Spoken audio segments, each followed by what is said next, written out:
Deep in the heart of the Louisiana Bayou, where the cypress trees stretch their arms over still, black waters, a legend lurks in the mist, a creature with the body of a man and the hunger of a beast.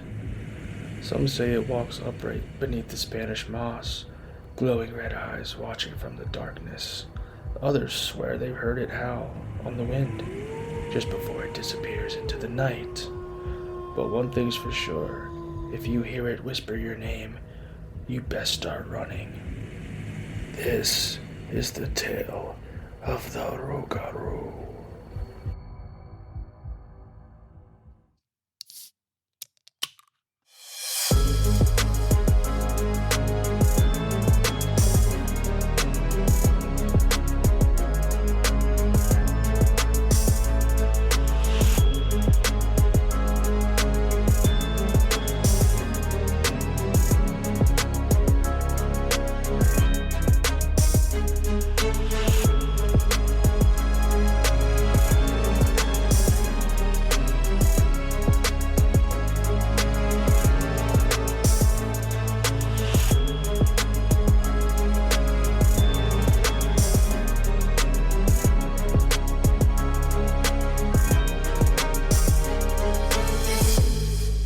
Everybody, welcome back to the Kraken Cans Cast, the cast we talk all things cryptid, all things urban legend, and all things just a little tiny bit spooky. Or sometimes a lot spooky. Sometimes it's a lot spooky. I try not to get too spooky because then I can't go to bed at night. And you get scared driving home. I get scared driving home. I get scared when I get home. I get scared when I have to go potty in the middle of the night. It's a huge thing. So yeah, how do you say this thing? The Rougarou. So This is like we're going down in Louisiana, right? Oh yeah, yeah, and we're going down to Louisiana because we're starting to get close to Mardi Gras. Yeah, Mardi Gras is right around the corner. We got like a week from Mardi Gras from the time this is released. Yeah, so we're dipping our toes in there, dipping our toes, even our feet, dipping our toes in the scuzzy ass swamp water of Louisiana. Today. You better watch that shit because it's gonna get just bit right off. It fucking better watch me. One of them gators. It better watch me. That's all I'm saying. Yeah, your toes could probably wrangle with some You're of them gators. Right, dude. I tried. I couldn't find my toenail cutters today. I only have we got fingernail cutters, and then the toenails are the big. The big dude, guns. I tried cutting my toenails with the little ones, and I thought they were gonna blow. Yeah. I needed to go get a pair of safety goggles to deal with that. That was bad. Yeah, you're squeezing it, you're just closing your eyes, waiting for it to. Dude, launch. it was like screaming, help me! Yeah, it was ready. It was ready to blow. You need the heavy artillery for those things. Yeah, I don't know where they got to. More than likely, they fell behind the microwave, though. That's where I keep them. You cut your toes by the microwave? No, I put my foot in the microwave. Oh, okay. That way it's sterile. Yeah, all right. Yeah. So we got werewolf on the brain. We do. First dive into werewolves. First one. And early on in the list, I had when we first decided we were going to do the cast. My episode 4 was supposed to be a werewolf.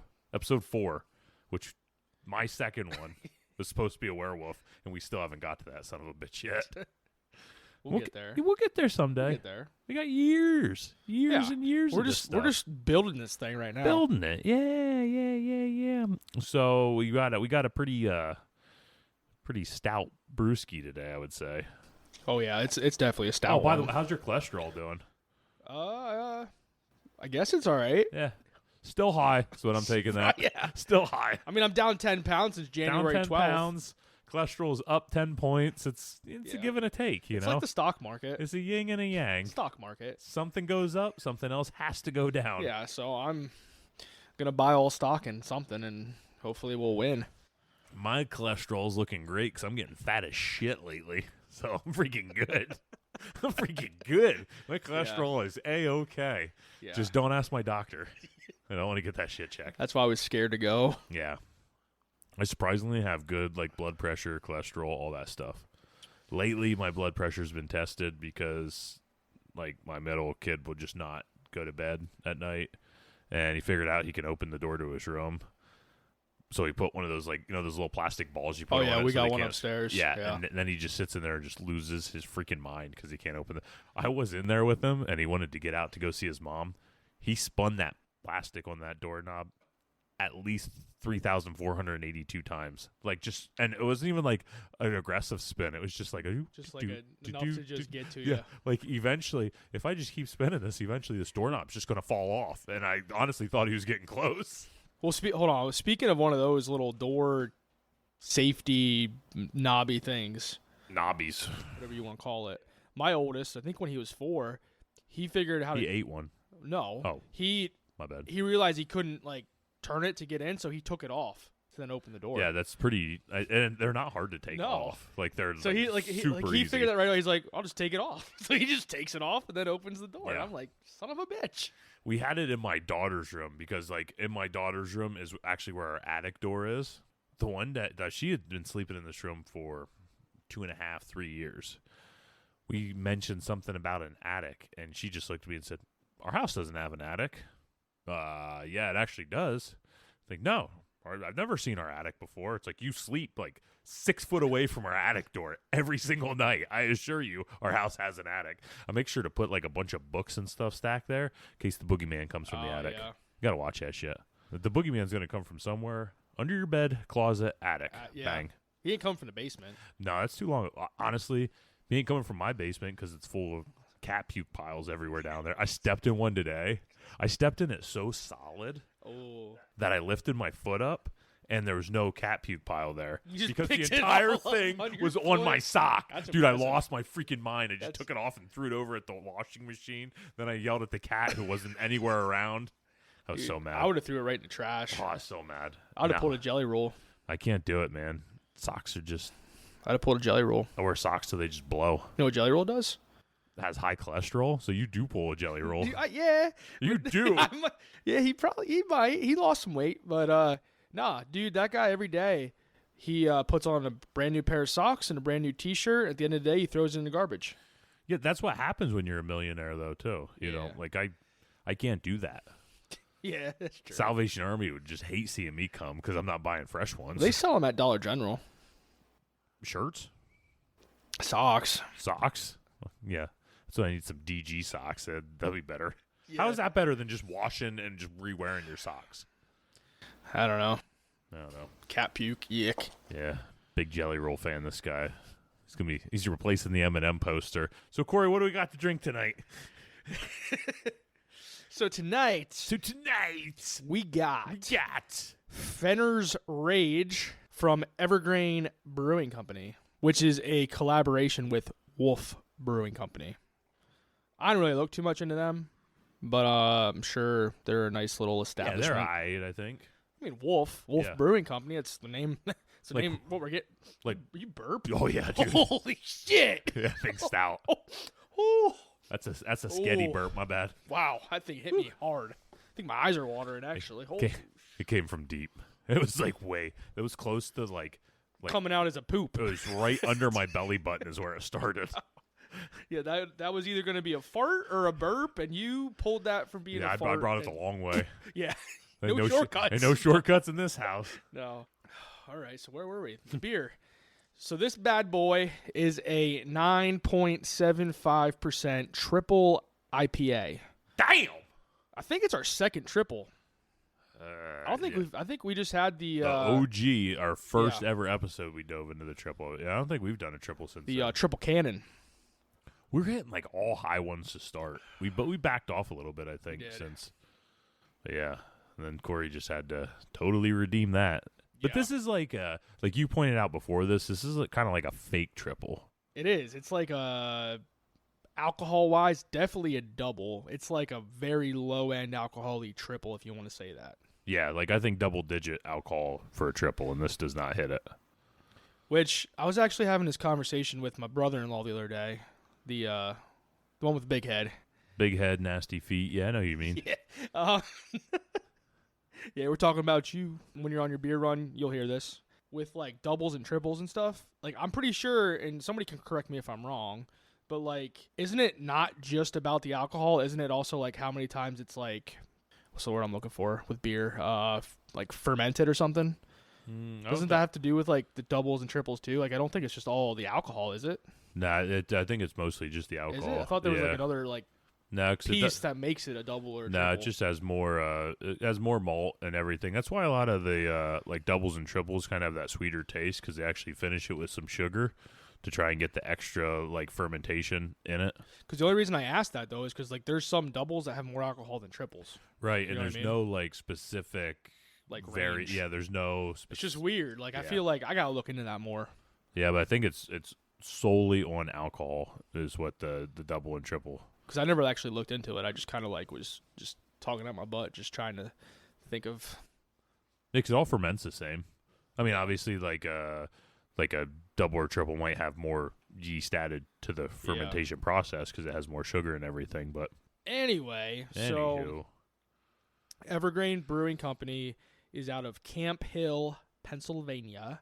that's where they fought the Gettysburg. I'm not going to talk too much about the brewery, but basically it was opened by lifelong friends Norm and Larry, who opened the company in 2016. They do you get two names, Norm and Larry. They sound like they throw some beer back. A Norm and a Larry. Oh, Like I think a Norm from Cheers. You know, I was thinking like Chuck and Larry. Chuck and Larry. Yeah, that's not what I was thinking that way. But I like where your mind's at, I guess. Larry. Yeah, Larry and Larry. Anywho, I'm not sure where Corey's at today. I don't know. I'm not sure. Our mission is to quench the thirst of our beer community with continually evolving fresh ideas and a constant drive for the highest quality product. And I saw that they they opened a farm back in 2019 where they pride themselves on using only the freshest local Pennsylvania ingredients. Like ingredients to their beers are from Pennsylvania, what they can get here. So I thought that was pretty cool. So can I hit you with a quick double IPA versus triple IPA? I looked that while you were talking. Yeah.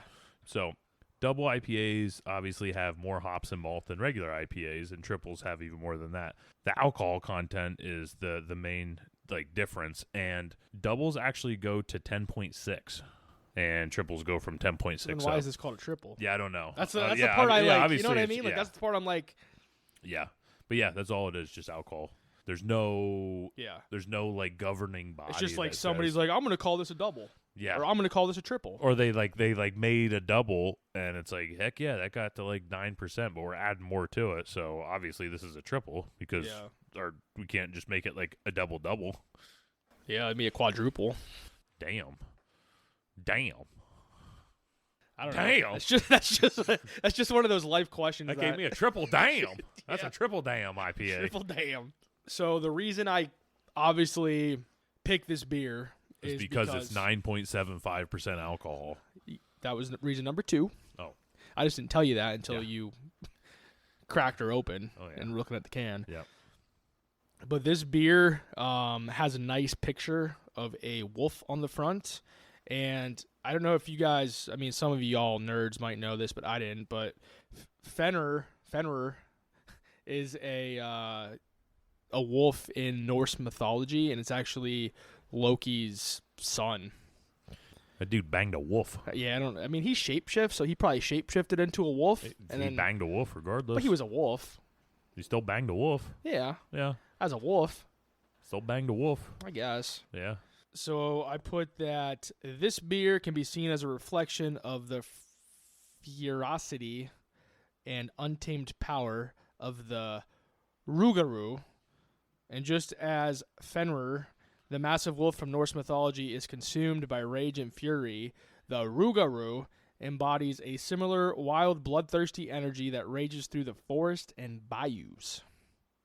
Both figures are driven by an insatiable thirst, whether it's Fenrir's destructive rage or the Rougarou's bloodlust, making them forceful and unstoppable.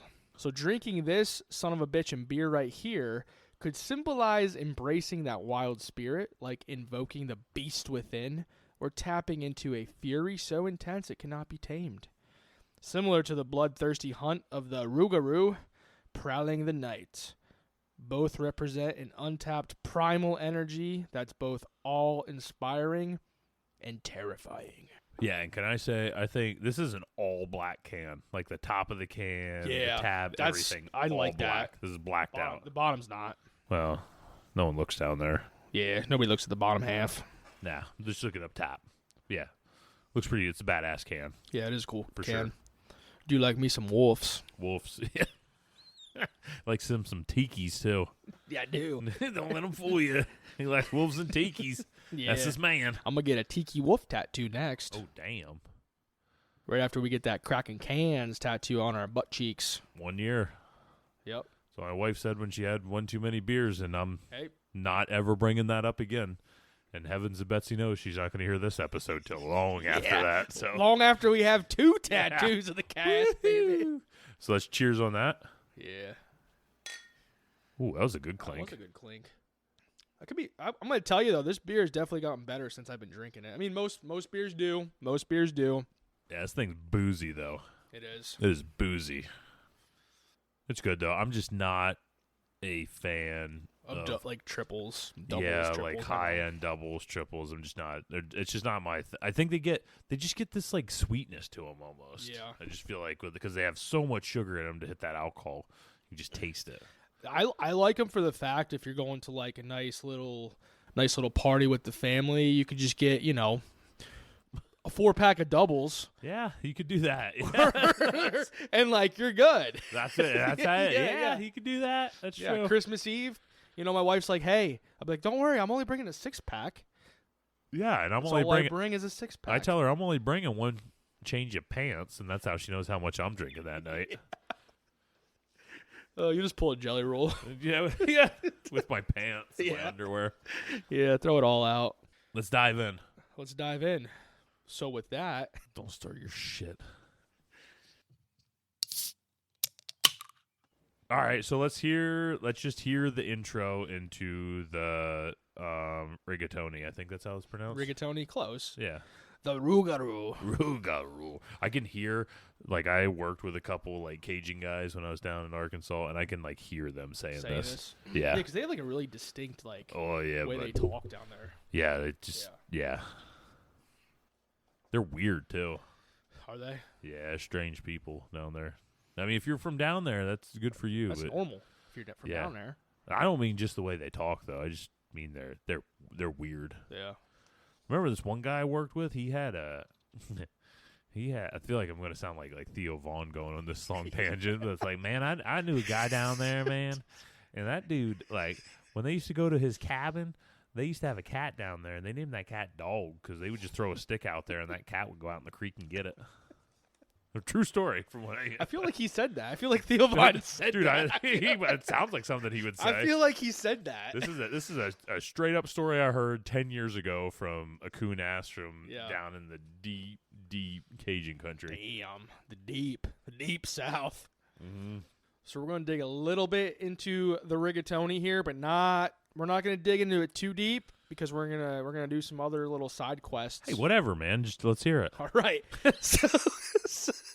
Beating around that bush, man. Let's do it. All right. So the Rougarou, also known as the swamp werewolf. Damn. Which I think that's a badass nickname. Yeah, why would you go with Rougarou if you could go with swamp werewolf? Werewolf. You go hang out with the Boo Hag and be the swamp witch with the swamp. Yeah. That seems like a good episode of Scooby Doo right it there. Does, yeah. Would have got away with it too if it wasn't for you meddling kids. You meddling kids and your dog. And your stupid dog. So the Rougarou lives in the swamplands of Louisiana and stands between 7 and 8 feet tall. And parents often tell stories about this once human, wolf-like, shape-shifting creature who walks on 2 legs in order to scare them into making curfew. Pretty much the biggest thing that the Rougarou is used for is just scaring their kids into doing the right thing most of the time. You know, just like a lot of other urban legends. Yeah, man. Diving into creatures. the urban legend territory for sure. Yeah, it's like, you know, if you don't do this, this is going to happen. Yeah. This swamp monster is going to come eat you and rip you out and skin you. Yeah, if you don't scrub your ass, and the toilet monster is going to just jump up through there and scrub it for you. rip your anus right through Yeah. you. Yeah, that's Make, like if you. make pizza cheese out of it for the Ninja Turtles. That's like if you flush on a cruise ship or something, sitting on the toilet on a cruise ship. Yeah, Is it like or an rips airplane. Yeah, it rips your asshole Yeah. right whoop, Yeah, inside out. but yet there's no signs about that. There isn't. No. Yeah, I don't know who started that Yeah. shit. So yeah, they would tell their children that this beast would eat them, hunt them down, eat them if they weren't back inside before dark. Damn. So pretty much it was just used as a big time scare tactic. Yeah. And then obviously over time, just like every other urban legend, story, cryptid, whatever you want to say, typically over time, the story changes to fit that time period, the modern times, and whatnot. So this Cajun legend evolved over time to fit with, Louisiana and just that landscape with the swamps and stuff and bayous Boudin and the chudums. and Chudums. Yeah, I met one of the swamp people Oh, yeah? when I was down there. Yeah, I was working way down. They fixed one of their telephone poles. No, he was just going into a gas station we were going into, and but it was what is it? J Paul, and the guy Is that that's the one like, that's like a MMA fighter or whatever? yeah, Like but his old man that has the long Yeah. it was his dad's the one that we met. Oh, okay. Yeah, he's a cool guy. He was happy we were down there fixing some shit. Yeah. Yeah. Yeah, it's crazy. Dude, I remember driving like down this road, and a lot of places just have little bridges over canals and stuff. And I'm telling you, there's like a 6-foot gator just like right next to somebody's driveway we went past. It's Just hanging out. culture shock for us, Yeah. I don't know. Maybe that's what people like that aren't used to seeing deer when they see them Yeah. around here. It's like, I don't know. It's like, damn. Yeah. Like, there ain't no deer eating my dog, though. I'm Yeah. eating a dog. Yeah. Man, I remember this one time. There was this fella, man, way down south there, man, and hitting. How much further? I was gonna say. I thought you were already down there. Like, how much further south we get? All right. I got to get on. That was me going to my. I might be on like a Theo Vaughn because he's from Louisiana. Yeah. Might be hitting like a Theo Vaughn. Like, yeah, man, you know what I'm saying? Let we get. So where did this whole story originate at? The word Rougarou is derived from the French word. You ready for this? Loup-garou, Loup-garou. Yeah, that's daddy. which translates to werewolf. So that's how you say werewolf in French. Yeah, I mean, there's probably Loup-garou. you probably gotta do stuff with your tongue and change the accent and stuff yeah, a I little can bit. nail But it's that. like, oh, Loup-garou. Dude, we've been hitting French hard these past couple weeks. Yeah, we're gonna be digging into some French shit tonight too. Yeah, we got French last week. We got French this week. We got French coming at you next week. Yeah. Damn. Damn. Damn. God damn. Damn. So though the idea of the werewolves, the loup-garou, has been passed down from previous generations, it really took form in the 16th century. So during the 16th century in France, the loup-garou was often blamed for various crimes and unexplained events that couldn't be solved, which is what you typically hear in, with like the Kraken, when, sailors would go missing, it was the Yeah. Kraken, Yeah. this is, little Jan from next door goes missing. Oh shit, it Wasn't Jack the Ripper. It was the Loup-garou. loup-garou. Yeah, so like they would use that for a lot of different unsolved. Yeah, you see shit. they figure out who Jack the Ripper I was? saw that, but I didn't really look to see Yeah, who was he. I looked saw they in it. figured it out. Dude, but- basically he was just some like I think he was a Polak guy oh yeah. over there, but yeah, they like through all the ancestry and stuff, they were able to track down the DNA and I don't know. It's a whole thing. I'm not going to get into it because I didn't read the article super clear. Yeah, so yeah. I read the heading, and then I'm like, Yeah. oh, cool. Yeah, it's just some like Polak immigrant. I Yeah. don't know. I don't totally know if he was even a suspect through the whole thing. But Interesting. Many believe that humans could be cursed or transformed into wolves or wolf-like creatures, often as a punishment for sins or wrongdoings. that ain't no punishment though. That'd be freaking wolf. We'd be badass. You're fucking right. Yeah. Hell yeah. That ain't no punishment. You know what I'm saying? Yeah. Like if you had to punish somebody and you'd just give them like one thing. To like turn into? Yeah, turn into. But it can't be like a bug or something, like a mouse or It's gotta be anything. like It's an got to be actual like animal. a decent sized mammal. I think it would suck to be like a groundhog. Yeah, groundhog suck. People just shooting at you. Or, skunk. I feel like if I was a skunk, I'd just always be running away from myself. Like, that's why they move the way they do, because they're always trying to get away from their ass. Yeah. Yeah, that would suck. Groundhog, skunk. Or a hybrid of... All right, I'll just stop. Okay. Just let you go. All right. The idea of the loup-garou was often intertwined with fears of witchcraft, the supernatural, and a general distrust of outsiders or individuals who behave differently.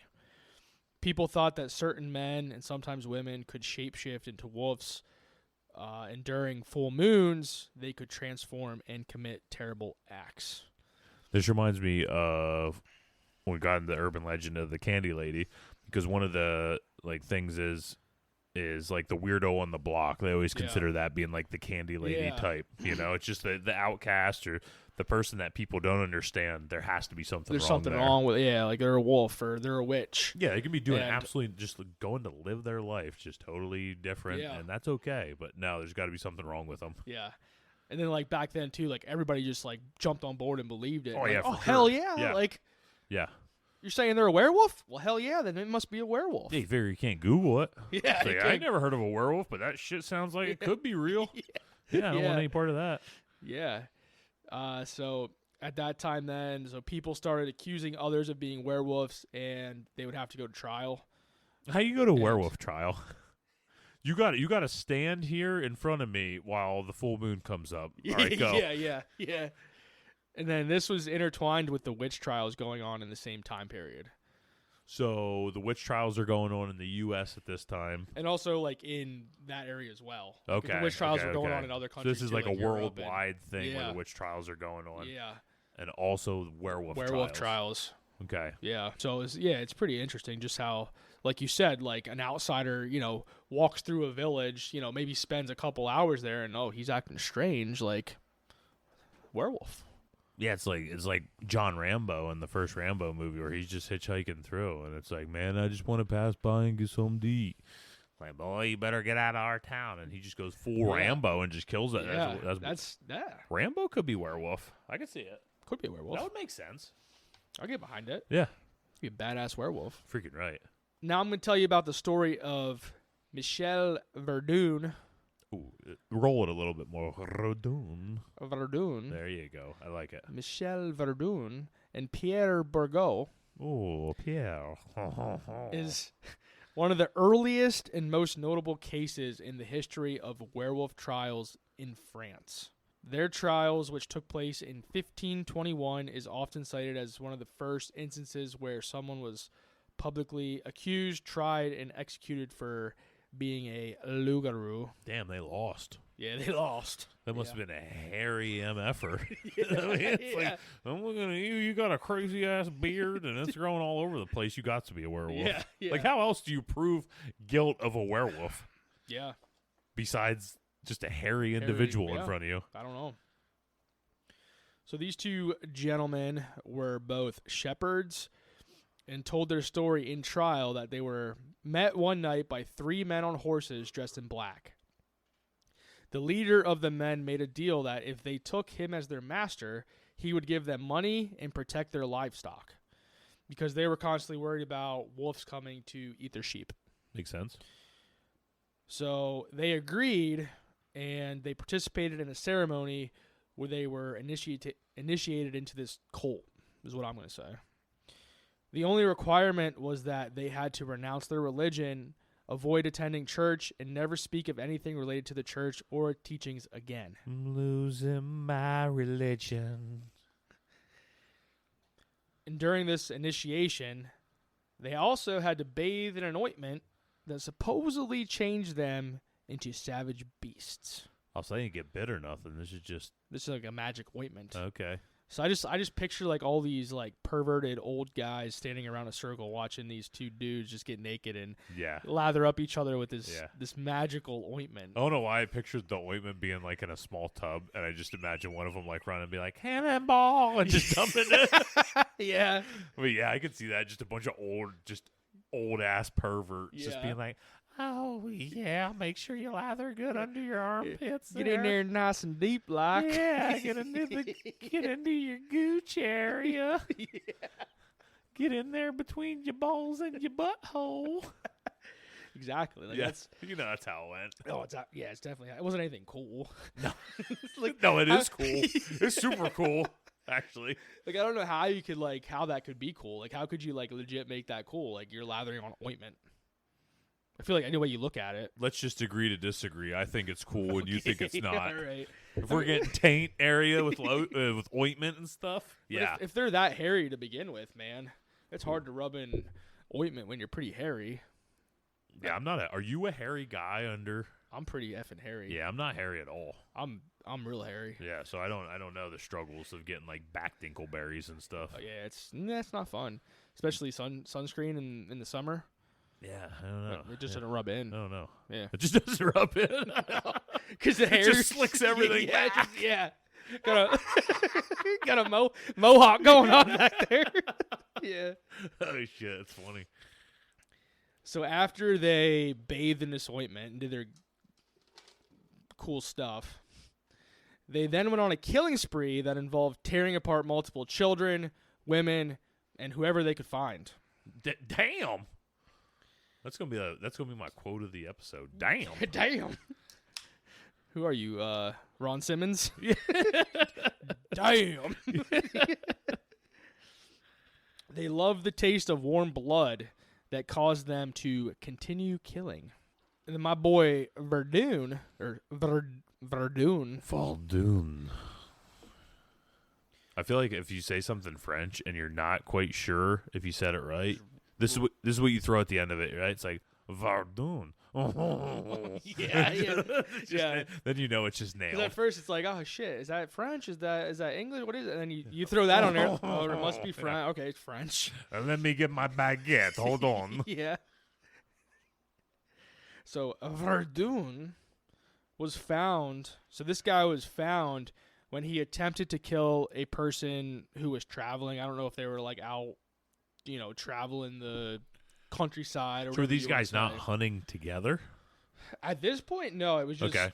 like I don't think this wasn't the same day. Like they took the ointment and stuff. This was like another day. Yeah. So they just kind of went off, did their own Went thing. off, a did little their own bit. thing. So I guess Verdun. So he was found when he attempted to kill a person who was traveling, and I guess this traveler apparently wounded Verdun, who was in wolf form. Van Helsing is who he decided to attack. Like that was a good idea. Yeah. So he was in wolf. He was form. in wolf form. So I guess as a wolf, he tried like attacking this traveler, and the traveler, I don't know what he wounded him with. It could have been anything really. Yeah, there's only so. I mean, it's not like he has like I'm assuming it was like a musket or a crossbow or Yeah. a knife. That's about it. Yeah, Brass knuckles. He just beat the shit Yeah. out of him. I don't know. no AK at this time. Yeah, there's no automatics or just Yeah. not even like a Glock or anything like that. So he wounded him with Wounded something. him. Maybe what if he just insulted him and it's Yeah. like, hey man, that cuts deep. Yeah, you're like you're the smallest wolf I've ever seen, Yeah. or like you're the friendliest son of a bitch. Hey, it looks like you got a dinkleberry on your chin, and he's just like, hey man, ow, Yeah. that's not right. Yeah, then he went just squealing away. Yeah, he just turned into like the biggest sissy of a wolf. Yeah. Yeah. I'm telling my dad. Yeah. So after he wounded Verdun, who was in wolf form, followed the bloody trail to Verdun's home, and inside the home, once he got there, I guess Verdun, now in human form, was being bathed by his wife, my wife, Yes. who was cleaning the wound. Supposedly, she was cleaning the same like area, whatever wound that this traveler dude inflicted when he was a wolf. It does make you wonder what his weapon was that he did this with. Yeah, I don't know. I mean, there's only so many possibilities, but I'm guessing it was like a sword or a knife or something. yeah, or like a dagger, something like that. Yeah, I think it was probably with nunchucks. Nunchucks. Ooh, Yeah. He knocked him out with the nunchucks. that's a good. I'm gonna guess hand grenade. Hand grenade. That's probably it. Yeah. Just a freaking ham grenade. Yeah. You son of a bitch. Yeah, just wounded him with it though. He carries. The shrapnel got him. He just carries a I always carry a hand grenade just for case I get attacked by a werewolf. Yeah, Brick, where'd you get a hand grenade? Don't worry about it. He's like, I don't know. Yeah. So then, when convicted, so at trial, he was convicted, and then I guess he snitched. Oh, what a rat. I knew snitched he was on going to his be a hand. rat. I knew this dude was a rat. I guess he snitched on his friend Burgo. Oh, and man, said that's that not he was cool. also a werewolf. Well, why would you do that? Yeah. What do you have to... It's not like they're going to like, hey, we won't kill you if you Yeah. tell us other werewolves. But I guess that was common, even with like the witch trials and stuff. It was common to man. like, because I guess they thought that if they threw other people under the bus, that they would get they get would- out of jail free card. yeah. And I think, I mean, granted, there's all kinds of different varieties of this story, but I saw in some of the varieties that there was like a third dude involved in this too. Third dude. that he Okay. threw under the bus as well. Damn. It probably wasn't even like he probably wasn't even involved with these two. It was just like their mailman Yeah, or he something. just like, yeah. Yeah, like what a bitch. he's probably sitting in the courtroom. He's like, Johnny's a werewolf as well. And Johnny's like, Yeah. "What?" And then they went over and grabbed him. Yeah, he was one of the guys like he was a juror. He's like that guy right there with Yeah. the mustache. It's like, who, me? I don't know. Who are you? Yeah. And then we just grabbed him, and then he just threw him up there Yeah. with him. And it's like, Yeah. hell, because like back then, you figure there's no TV, no computer, no iPhones, none of that. The best source of entertainment is a trial and a good old fashioned hanging. Yeah. That's it. I mean, I'd have been down there if I was one of the Yeah, townspeople. I mean, I would have. Hell yeah. Yeah. Hell yeah. Like, I wonder if like you try and like get a souvenir from it. Yeah, like part Like you of the try and rope. grab some hair or something. Okay. Yeah. I wonder if they cut up the rope and like give it off, or they, Oh, they no, might. they probably don't. They Because probably just reuse reuse it Yeah, until they it probably breaks. don't Once care. it breaks, though, Yeah, then it's free game. yeah, that's free game. So yeah, they were all convicted, executed, and burned at the stake. Well, they were burned, so they weren't even hung. They were No, just they were burned. burned. So I see. I don't think going to see a good burning would be as good as a hanging because I feel like a good burning would ruin my dinner. The smell of like human hair burn. I don't know. I don't think I'd be like super inclined. yeah, I would have to eat first. Yeah, I would. Yeah, you make sure. I would Okay, eat there's before. a big hanging tonight. Make Yeah. sure you guys get your dinner before you come down to the Yeah. town square. Yeah. Yeah. Yeah, free barbecue afterwards. It's like, you sons of Yeah. bitches. I know what you're doing. Yeah. So this story here, like I said, it was like one of the first, supposedly like in France with like the werewolf stuff going on. But there was a lot of other stories like this one of people being accused, tried, and executed for being a werewolf during this time. And the French believed that the loup-garou was someone who made a pact with the devil or was being punished for their sins. It was strongly pushed that if someone did not follow Lent, they would turn into a loup-garou as well. So it was a big like religious thing too. Yeah, so if you didn't even like fish, you're just screwed. Yeah. Sorry, I had a little piece of beef on Friday. Yeah. It's like, yeah. You know who else had beef? Yeah. The loup-garou. The loup-garou. Yeah. And then I didn't really like write this down or anything, but like I saw it somewhere where like eventually the werewolf trials ended because at some point they were like people were just like Like, this is dumb. yeah, they were like This this is is dumb. dumb. Basically, yeah, they're like this is dumb. Like Yeah, we like have no proof yeah, of like, any of this. Yeah, they're like you're good. Like they just like stopped. Well, could you executing imagine, people like, and- you're my neighbor and we have, like, a dispute over land, so I just run to the judge and it's like, yeah, I know we're disputing over land. This has nothing to do with it. He turned into a werewolf and tried to eat one of my sheep last night, so I think we need to go ahead and just burn him at the stake. Yeah. Then they burn me, and then you're going over, Yeah. removing the fence, and like Yeah, now banging you- your wife. Yeah. That's how it would go. Just saying. Yeah, now you That's got how all, it is now back you in the got all day. this land. Yeah, got all this land. Yeah. I got all these wives, my Yeah. wives everywhere. all these kids. Yeah. Damn, three's Yeah. enough for me, kids-wise Yeah. and wives-wise. Yeah. French settlers brought this tradition with them from France to Louisiana. And over time, the tradition of the loup-garou blended with Native American beliefs and other local folklore all combined to create the Rougarou. The Rougarou. So how did we get from The loup-garou to the Rougarou. Yes. Honestly, Damn. everywhere. Damn, it's like you knew it was coming. Well, the name,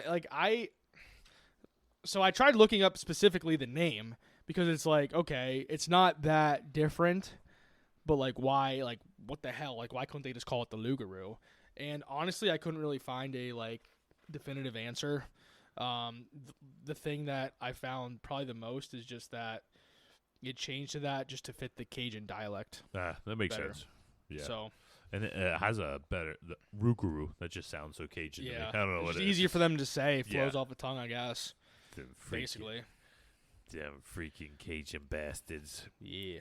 So there are a few different versions of this tale, just like any other legend. However, besides hunting and killing those that don't follow Lent, the Rougarou also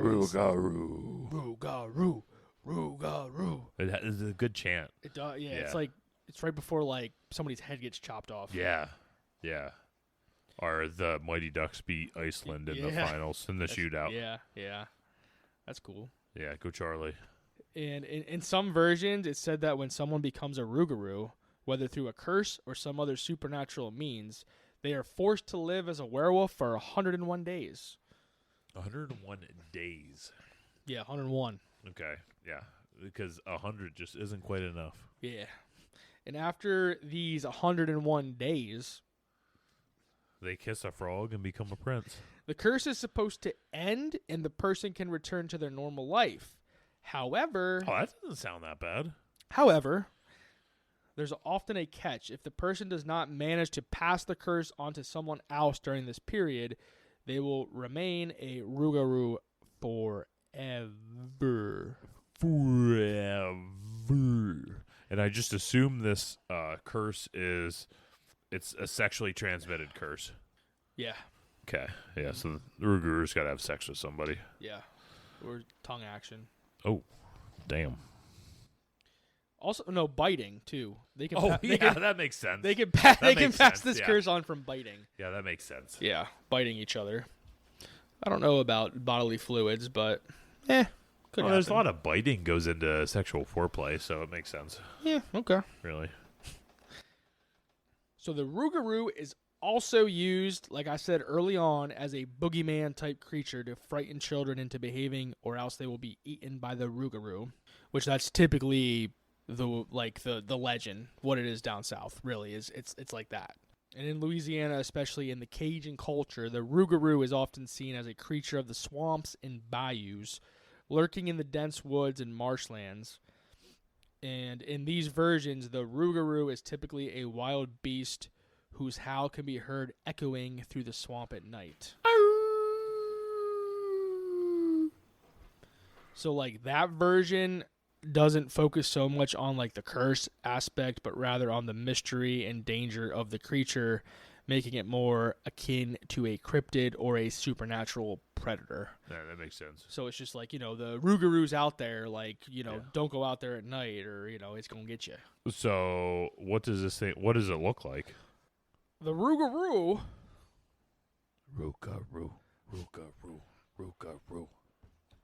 is a towering, monstrous creature standing a menacing 7 to 8 feet tall. Standing 7-8 foot tall, coming from the bayous of Louisiana, weighing approximately 482 pounds. The Rougarou. And the crowd's like, Rougarou, Rougarou, Rougarou. yeah. And you just hear a howl. Yeah. And then here comes the music playing. Dun-dun, dun-dun, dun-dun. And then comes a bunch of town folk chasing him because they want to burn him at the stake, Yeah. apparently. It all goes together. Hell yeah. It all flows. Hell yeah. Typically, he has a muscular frame Like me. that I don't know why you laughed. That hurt my feelings a little bit that you laughed that quickly at that. I just chuckled. You chuckled. But I wasn't making a joke. Okay. He also has raw, overwhelming power. Just like me. Its body is cloaked in You're a lucky thick, on that one. You didn't laugh. jet black fur. That's not me. They call me the Big Redster. The bigger redster. That's what everybody calls me. The black fur covers it from head to toe, giving it an almost beastly primal appearance. A terrifying human-wolf hybrid, the Rougarou boasts the ferocity of a wolf combined with a superhuman strength man. Or as people would just some people say superhuman strength. I just say Mike strength. You are, never mind. Making it an unstoppable force of nature. Unstoppable, man. There's a chance that I could be a Rougarou. Just keep reading your paper over there. Bite my tongue. Just keep I have reading a your lot of paper stuff over I there. want to say. Keep reading your paper But it over would there. probably have to get cut. Yeah. Has very sharp claws and jagged teeth that glisten in the moonlight, ready to tear through flesh with terrifying precision. Glowing red eyes pierce the darkness. Glowing red eye. Man, these things love having red eyes. I know. Everything has red eyes. I know. And it has enhanced hearing, superhuman sight, and a keen sense of smell. The Rougarou is a relentless hunter capable of detecting its prey from miles away. And it's aggressive, bloodthirsty, and it's nocturnal. Well, yeah, it's because it's got to wait till a good full moon, you know? Yeah. And then every movement of the Rougarou is powered by pure strength and instinct, making it a deadly predator in the shadowed wilderness. It is a creature of terror, a force of nature that strikes fear into the heart of anyone unlucky enough to encounter it. That's right. I don't see what's wrong with this creature. I don't see why he was persecuted to begin with. No, I mean, I wonder if they sell them at the pet store. I don't know. These guys seem badass. I like them. Yeah. I'm in. We'll have to look and see if we can adopt one from Yeah. like, the black market. Yeah. We can put them over with Dale's litter boxes. Yeah. They're fine. Yeah. They're fine over there. Yeah, Dale will show it to who's boss. Freaking right. So where's this thing live? I mean, we already kind of talked about that. Louisiana. Louisiana. Down there in the bayou, Louisiana. bud. Yeah. The swamps, particularly, Swamps of especially Louisiana. in the central and eastern parts of the state. Cajun country or Acadiana. I don't know. You live down there that way. I didn't live in Louisiana. You live down that way. Dude, I actually had my original job offer to go down there was like deep in Louisiana territory, like St. Charles, which is like deep into southern. I remember when I looked it up, it was like a 22-hour drive from here, 20-hour drive from here. It's gonna be some trucking. Well, Kendra and I drove down to New Orleans on a road trip. Yeah, it's further than that. Yeah. Because it's further. It's more towards Yeah. like Houston. That was a long drive. Yeah. So, I could imagine. Oh yeah. And then as well as like New Orleans area. New Orleans, And it can also as us locals call it. New yeah, Orleans. us locals, yeah. New Orleans. Can also be found in the sugarcane fields and woodlands of the region. Dude, them sugarcane fields are thick. How thick are we talking? Like bamboo they look like when you're going through them. How thick are bamboo fields? Yeah, you never seen bamboo? I know what bamboo looks like. That's what I'm saying. People have like bamboo growing around here. Yeah. It's thick. What Like- about I'm thinking about a field of it though. I don't know. It's thick. Like you don't want to walk through it thick. Yeah, Like I could see how something could hide in it thick. Yeah. You son of a bitch. I know what bamboo looks like, he says. No, bamboo fields. Yeah, they don't plant fields of bamboo. You see people plant bamboo around here. You said bamboo field. I said bamboo. Field. No, you said field. You'll have to check I'll that. edit then. it out. Doesn't matter. Want to be right. This is all said and done. So how do you keep them away, though? Oh, I'm glad you asked. Oh, can I guess? Is there guessing there's, involved? Yeah, there's guessing. Okay. I mean, there's like, okay, before you guess, Yeah. there's like one obvious little reason or way to keep them away. Okay. And then there's one that you're never going to guess. Okay. Okay. So the obvious way to keep them away. So I'm keeping a wolf away, right? Werewolf. Werewolf, yeah. I would think having no livestock would keep them away. That's all I got. No livestock to keep them away. The non-obvious way to keep them away, butterscotch. I feel like they hate butterscotch. How No, many? Cinnamon. How many, though? Cinnamon. They hate cinnamon. How much? They love pepper. They hate cinnamon. I need a number, though. How much? 100. Sticks? No, not sticks. Shakes. 100 shakes. 100 shakes out of my cinnamon stick. Okay. I'm snorting. All right, you ready for the answer? 1, 2, 3, 4, 5, 6. Yeah. I'm not doing it like this. Come on now. Oh, you're doing it like Getting out of this. hand. I'm shaking it down. Okay. Gee, willikers. So the first, like, obvious one is to be on your best behavior and follow the rules. Oh, of course. Including That's like such a cop out. Is that being the reason? Including your religion. That is such a cop out. I was going to say something like biblically because yeah, Lent but, and stuff. Yeah. I only put that one in there because I don't know. I wanted to. That's such a cop out. The next one though, this is kind of similar to like Cinnamon. the boo hag. Ooh, is it a hairbrush? Okay, so I'm gonna tell Right. you right now. I'll give you a hint. It's similar to the boo hag. It's similar, but it's not the same. It's similar, yes, but it's not the same. So it doesn't mind counting things. It doesn't like to count things. Yes. Oh, this is like the boo hag. So could you keep a broom by your door? Would a broom do it? Possibly. A broom would do it, maybe. A jar full of beans. Okay. We got two. And a hairbrush. The hairbrush is one of my favorites. Anything is there else? more than 3?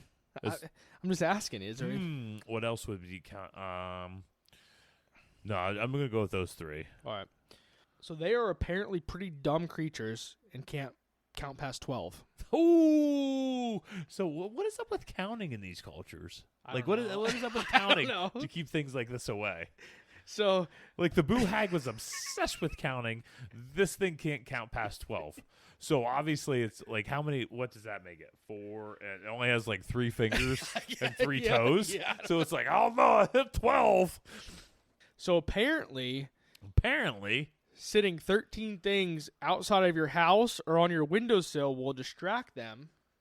And when they attempt to count the items, they will get pissed off due to not being able to count them all and will storm off. So you don't even have to leave that much stuff out. No. like 12 is not a lot of anything. No. Like 13 pennies. Boo. And could you imagine them running to your door and being like they're going to bust through and it's like, hold on a second. 1, 2, 3, and they hit 12. Damn it, I don't know what happens after 12. Yeah. And No one's ever showed me that. They just leave. Yeah, that's like, you got me this time. And then, all right, so this one cracked me up. So some say it will stand there trying to count the items until sunrise, which will cause him to leave before it gets light out. What's this? So he's just standing there. He counted 12. 1, a 2. Oh no, I lost count. I got to start all over. 1. It's like that's got to be what it looks like. Yeah, and he just keeps It'd be going. like my 2-year-old counting. Yeah.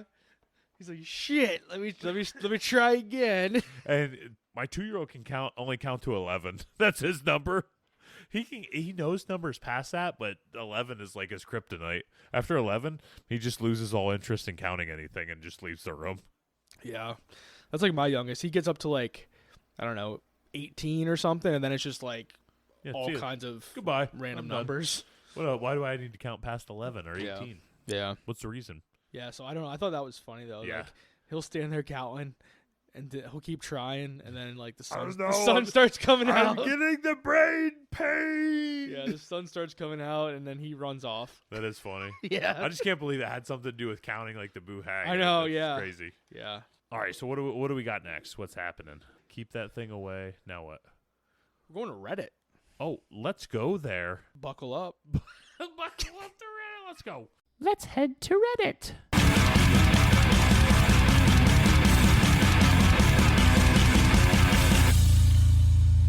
All right, so we just found out about how to keep this son of a bitch away, and it is not that hard to just keep 12 items outside. Let's hear a good Reddit story. Let's see if this thing can redeem itself for the dumb clod of a creature it is. Yeah. So in our Reddit story for today, Reddit. it is from Reddit user, yeah, Yeah. It's gotta be Lil Jon. Yeah. So it's yeah. That's pretty good. Yeah, you broke like the sound decibel on the microphone. So it's yeah, and then crew with a K, Krew, and an E. So it's yeah, crew. Yeah, crew. Bless you. Well, let's go. Yeah, it does sound like that. I felt some snot come out on that. Yeah. And this one has a title. All right, let's hear it. Bayou Tales of the Rougarou. The Bayou Tales of the Rougarou. When you come down here to the Bayou, buddy, you better know that this Rougarou I thought you were is getting gonna ready be to go into like, yeah. come and let's I forget how it goes. It's not now. far off there. Yeah, you're right. Yeah. It's down that way. Yeah. Over a little bit, but Over. Yeah. growing up on Bayou Tech, deep in Cajun country, I heard tale of the Rougarou monster many times. Rougarou. Don't they chant something like that in the Scooby-Doo movie? I feel like in the Scooby-Doo movie, like the first one, when they go over to that island with the I real don't know, people. The freaking Scooby-Doo movie you're throwing at me right Dude, now? my boys watch that like once a week. And it's Corey's favorite movie. He thinks it is just a cinematic masterpiece. Have Don't you let seen him fool you. Daphne in that? And Velma? Not Daphne. Yeah, of course I did. It's Velma. what's her name from Yeah, Buffy the Buffy. Vampire Slayer and the other girl from Freaks and Geeks. Yeah. Oh yeah, I've seen them. Don't you worry. She's also a New Girl, the show we talked about last week. Was that last week? Yeah, Okay. Velma. Whatever. Yeah, you son of a bitch. According to those who claim a sighting, the Rougarou is a humanoid wolf-like creature that prowls our small settlements, snatching pets for food, and sometimes snatching people too. Story after story of the Rougarou being seen right before he runs deeper into the swamp to hide. Townspeople like to speculate if there could be more than one monster. Like multiple Rougarous just running around.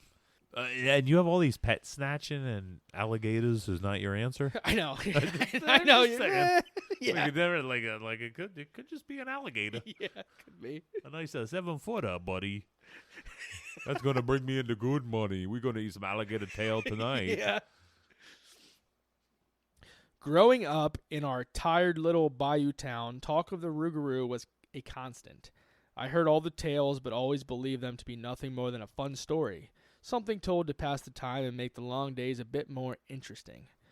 Simply a campfire story that's told deep in the swamps of Louisiana by generations of Cajun French families. I know better now. Because I seen, I am the Rougarou. I went out to take a Peter one night, buddy, and I looked across the yard over to the swamp, and there he stood, approximately 7 to 8 foot tall. The Rougarou stole me straight in the eye. It's probably his fucking shadow. Damn. You think shadow people are down there? Yeah. Shadow peoples? Yeah. Damn. I was a high school senior nearing graduation when it happened. Few in my town and even fewer in my bloodline had ever left Bayou Tech. The vast majority of those born there also die there. I longed for more, wanted out, and saw college as my ticket to freedom. Much to my family's dismay, I was accepted with a full ride at a state university 3 hours north. LSU. Yeah, I was going to say, like, that's my guess, too. We're going to be it could be SC LSU. Mud Dog, baby. Where Bobby Boucher went. My hard work had finally paid off, and I started spending my days dreaming of a life and a future far away from the simple ways of the Bayou folk. One lazy afternoon after school, the sun was starting to drop, and I was laying back in my pirogue. I think it's pronounced Prius down south. A small flat-bottomed boat. Oh, never mind. I mean, Yeah, the same motor. Yeah. I was staring at the clouds, listening to the chatter of the frogs, daydreaming while letting the slow bayou current push me downstream towards home. All of a sudden, I jumped up, startled out of my daze by a loud splash. I quickly looked at the water around the pirogue, trying to find the telltale ripples that would indicate a gator was close by. Gators often splash around our boats, but they're usually harmless. If we leave them be, they leave us be as well, for the most part. But this time I saw nothing but flat water. There didn't appear to be any gators nearby. Now my voice is changing. Lots of... Corey is quickly traveling down south. We started in Pennsylvania, and that son of a bitch just pulled into Louisiana. We just got there, folks. Yeah, he is flying. Lots of creatures called the swamp home, and I started to relax again, deciding it was probably just a snake dropping from a tree into the water in search of food. Dude, fuck that. Just saying. Like, I remember we run when I was living down in Arkansas, we ran those things. They're called yo-yos, right? So they're like little circles, and you pull your line down and put them in the water to go fishing. And then when a fish bites them, like the tension kind of pulls them up to the top of the water. So I remember I was in the front of the boat, and a buddy of mine was driving behind, and we were coming up to our yo-yo, and we got close, and I hit the tree like this, and when I looked right up, there was just a snake staring me right in the... I pushed so hard back, like the whole boat pushed back. It's like, I don't give a shit about this fish. Go, go, go.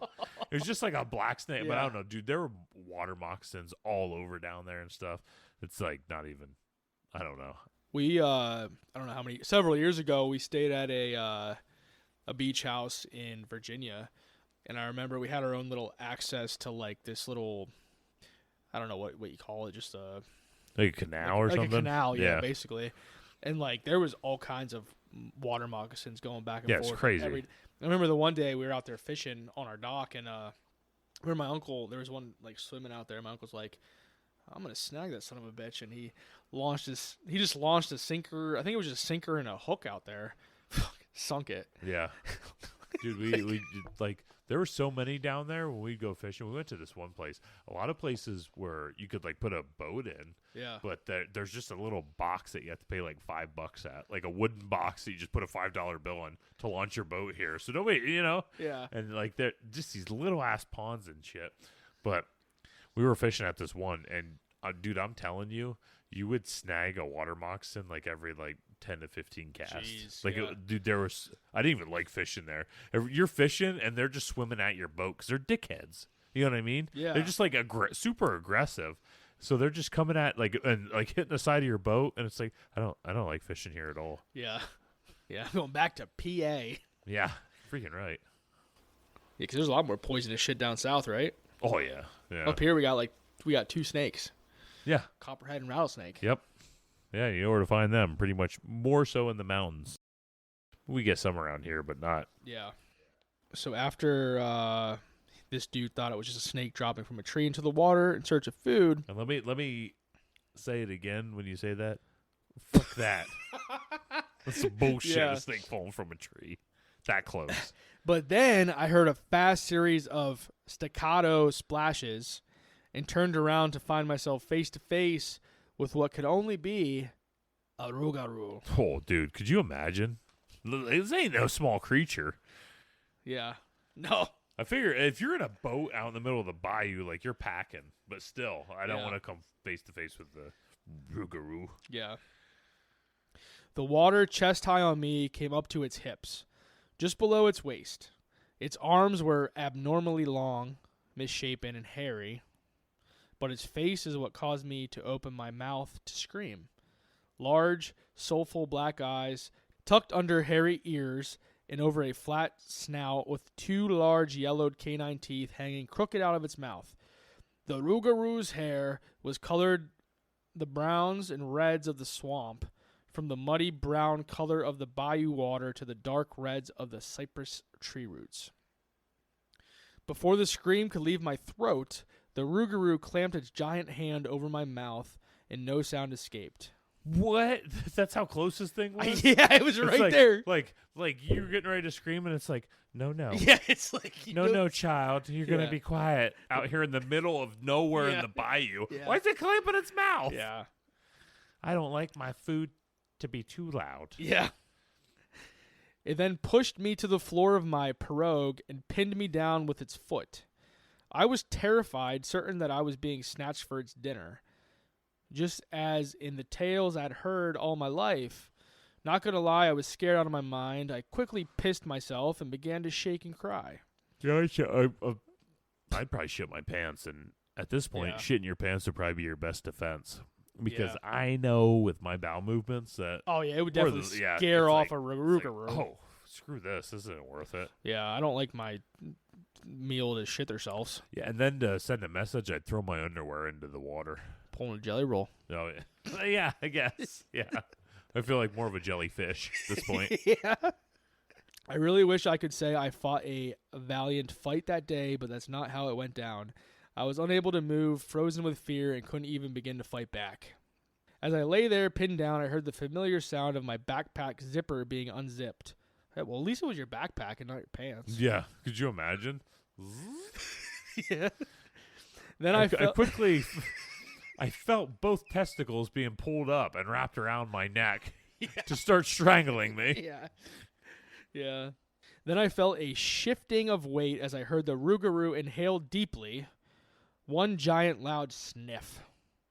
Most of my backpack's contents were then strewn around the inside of the pirogue, landing everywhere. My calculus textbook banged me squarely on the forehead, drawing blood. Okay, what a dork bringing freaking school books out to the Bayou with you. Yeah. I heard a crinkling sound as the Rougarou suddenly jumped up and leapt into the water with found Twinkies. With amazing speed and agility. Once it got to the shore, it took off running into the distance, was quickly shrouded by the thick swamp vegetation, and was gone. I spent who knows how long just attempting to compose myself. I then rinsed my pants out in the bayou water. Why would you bother? Just go home. Yeah. Just go home, you dork. You don't have any Twinkies or a calculus book at this point. Just go home. Tried to wash away both the smell of urine and the shame I felt, which, I mean, I'm sure bayou water didn't smell any better than urine. No, and who's going to bust your balls because you just got attacked by a Rougarou and, didn't die? Yeah. So it's like, man, I gotta rinse these out because I don't want my cousin Jerry to make fun of me for peeing my pants in front of a werewolf. Yeah. So this dude tried to wash away the smell of the urine and the shame that he felt at his cowardly reaction. I had finally stopped shaking and started repacking my backpack when I had a realization. There was only one item missing. The Rougarou had taken only one thing. My favorite study snack. The snack I was known for always having in my book bag. Son of a bitch. My extra large, sharing-sized bag of M&Ms. M&Ms. I was close to the Twinkies. Son of a... It was gone. Yeah. M&Ms. Yeah, who is this? Fucking E.T.? Yeah, pretty much. Reese's Pieces for him, buddy. I know, yeah. He's a strict Reese's Pieces. And if you give me the chance between M&Ms or Reese's Pieces, it's Reese's Pieces all day. Yeah, absolutely. But I do like some M&Ms. Oh, yeah, they're good. Yeah. I feel like I never buy M&Ms, and then I get a pack of M&Ms, and it's like, they're freaking good. Yeah, I don't buy them either. I just eat my kids. Yeah, exactly. And I'm like, wow, I really You like... mean your kids' M&Ms? Huh? You mean your kids' M&Ms? You don't eat your children. Yeah. Kids' For M&Ms, sure. Yeah. Who would ever envision eating their children? That'd be crazy. Yeah. Not me. I would never think of that. How they would taste over a speck. Anyways, back to what you're saying. I eventually calmed down and made it home after the sun had set. I let my dad holler at me for being late, and no one noticed the cut on my forehead. Or my pockets being empty of M&Ms. I just imagine this dude's forehead just being gashed over from his totally cut because open. Math books in high school and stuff, them boys were yeah. thick. Yeah. I mean, I wouldn't know. I was in remedial math at best.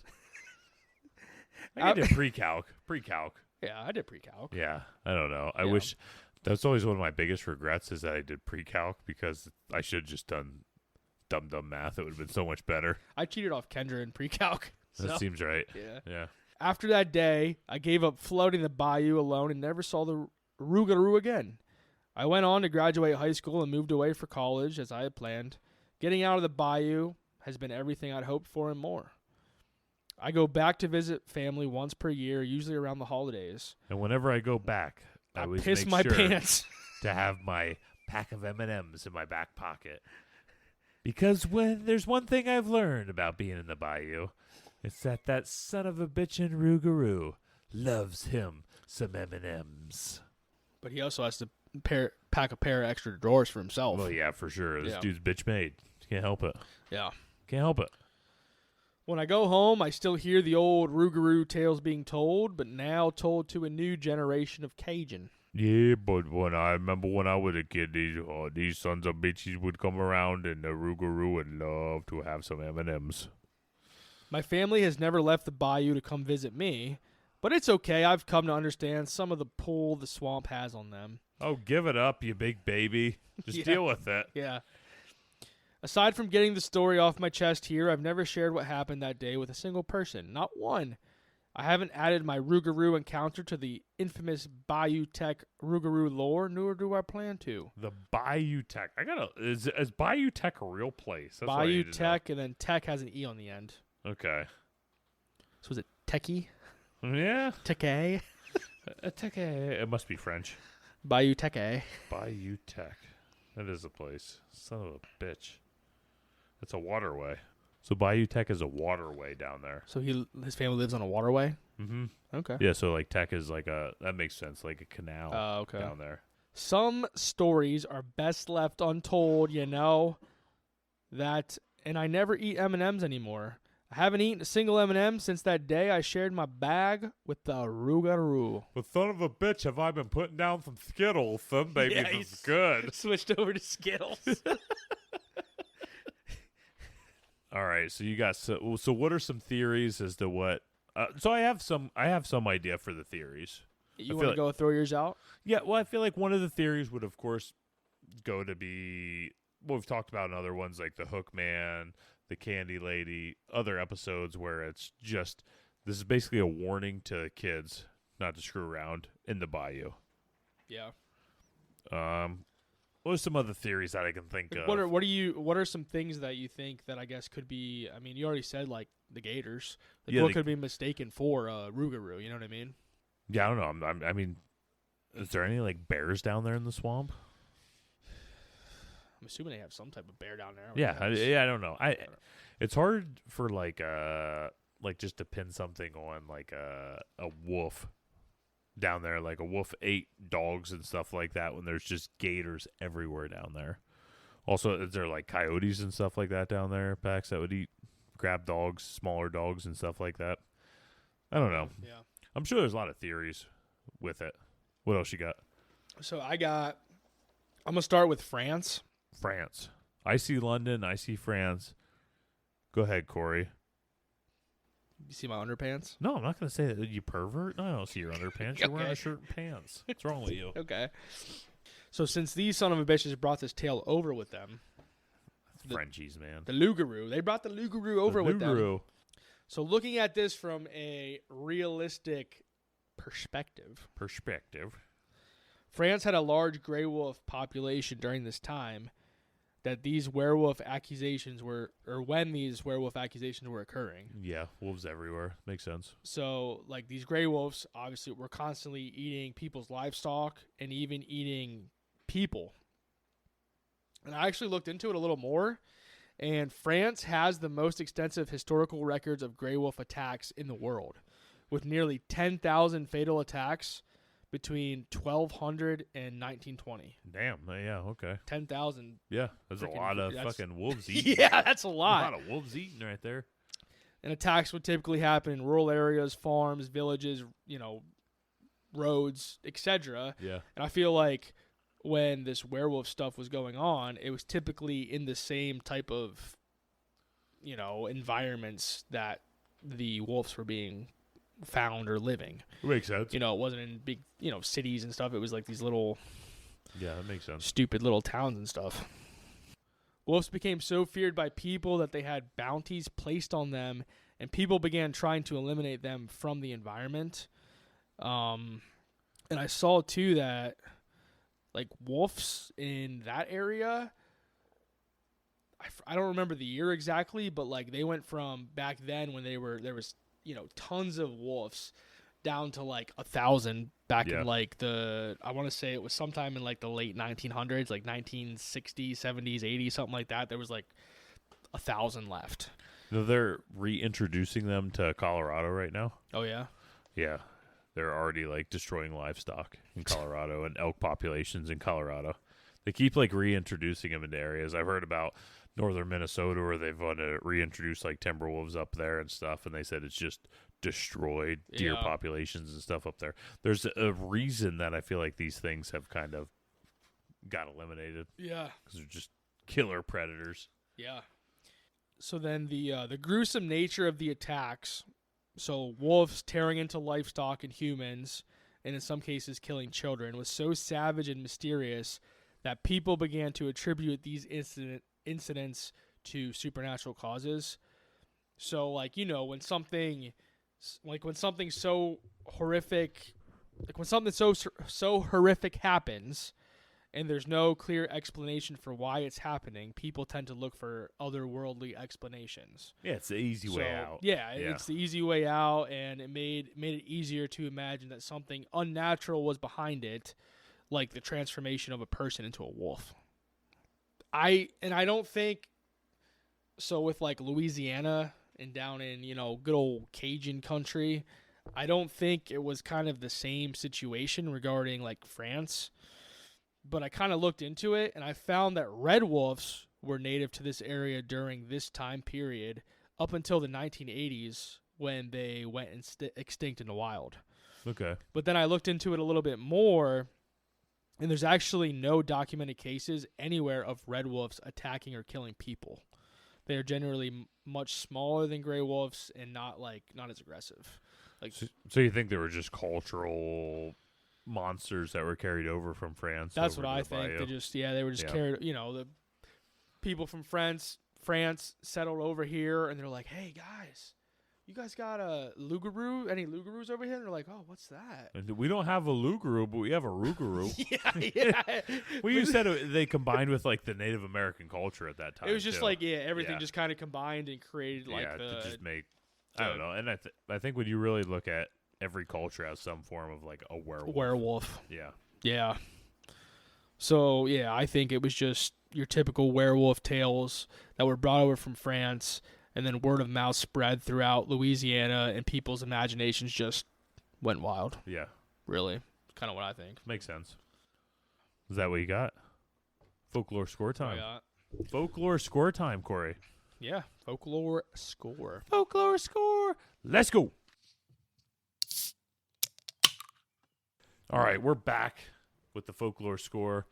If you're first time tuning in, the folklore score, we have 5 categories: spookiness, cultural, significance, believability, uniqueness, and threat level. We give them all a score of 1 to 10.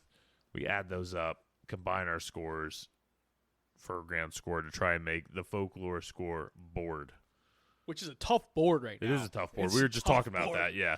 The Boo Hag is number 10 at 60, so you have to average at least a 30 to get up on the... We haven't added anybody to this... I mean, we added Ouija, I guess, but before that it was Krampus. Like, it's been a board that has not been changed for a while. Yeah. It's been pretty set in stone, like, for a hot minute. It's a tough board. Damn board, yo. It's a tough board. So we're going to unveil our scores. Corey, what do you got? I got a 20. I got a 20. I knew it. I said, by the way, I saw your marker move. We had the same exact score. Dude, that was close to our first 30. We haven't had a 30 yet. Oh, that was close. Let me change one of my scores to a... No. Corey, I'm going to be honest with you, just to make it, like, super quick. I had all 4s all the way down. I mean, I had a 4-4, 3-4-5. So, I mean, I was... Yeah, so for spookiness, we both had 4. For cultural significance, we both had a 4. For believability, you had a 3, I had a 4. For uniqueness, I had a 4. And for threat level, I had a 4, you had a 5. I had a 5. So, yeah, on a scale of 1 to 10, it was a good story. There's just not, I feel like there's not quite enough backstory going on there. And I looked hard, and there's just, it seems like all the stories involving the Rougarou are just stories that are passed down from word of mouth. From Cajun to Cajun. Yeah, Cajun to Cajun, word of mouth. And them there Cajuns is crazy. And then I think they just die without passing it on. Yeah. So they get chewed up by a gator. Oh, damn. Chewed them. Yeah, chewed them. And with that. Damn it. And with I that. I beat you. I beat you to it. So with that, that's the end of our episode, guys. Thanks for joining us for another episode of the Kraken Cans Cast. This is episode, 29? Yeah. 29. Next week will be the big 30, and next week we'll be celebrating Mardi Gras on here. Hell yeah. We dipped our little toesies in the Mardi Gras region. Yeah, and I think, like, even the week before was kind of nice to bring France in. And then we went down south, and now we're going to really dive. We're going to get right into New Orleans next week. But, guys, thanks for joining us. Make sure to follow us on all social media platforms, Facebook, YouTube, Twitter, or I guess it's X. TikTok and Instagram. You still posting on X, or is that? I get into my kicks. He's not. That's that. The look I got said, no, I'm not at all. I get into my kicks. But, yeah, so hope you guys enjoyed. Make sure to give us a 5-star review on whatever you're listening to us on, and hope you guys see you guys next week. I'm Crack Daddy Mike, and I'm out. You could also call him KD Mike. Because I'm BK Corey. I'm out. Corey Stupid.